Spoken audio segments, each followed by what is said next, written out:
రెండవ మండలం జానపాడి దగ్గర ఈ కల్లాటి పనులు మధ్యలో అయిపోయినాయి. బ్రిడ్జి నిర్మించాలని మేము 20 రోజుల నుండి జనగామ కలెక్టర్ ఆఫీస్ దగ్గర దీక్ష చేసినాం.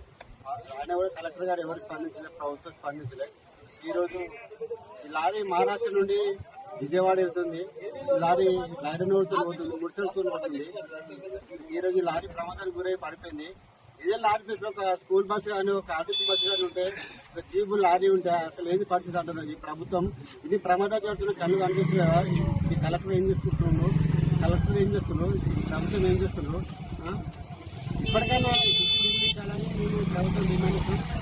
కలెక్టర్ గారు మీకు సాధ్యమైతే కలెక్టర్ గారు ఏంటి లేదంటే ఈ జనగాం కలెక్టర్ రాజీనామా చేసి వెళ్ళిపోమని చెప్పి కూడా మేము కలెక్టర్ గారిని డిమాండ్ చేస్తున్నాం. ఉన్న ఈ కాంగ్రెస్ పార్టీ డీసీసీ అధ్యక్షులు కానీ, ఎమ్మెల్యే గారు కానీ, ఎంపీ గారు కానీ, ఇన్ఛార్జ్ మంత్రి కానీ ఇప్పటికైనా మీరు స్పందించండి. చూడండి, ఈ ప్రమాదాలు జరుగుతున్నాయి, మీ కళ్ళు కనపడుతులు ఎవరిని నేను ఒక స్టూడియో ప్రశ్నిస్తున్నా.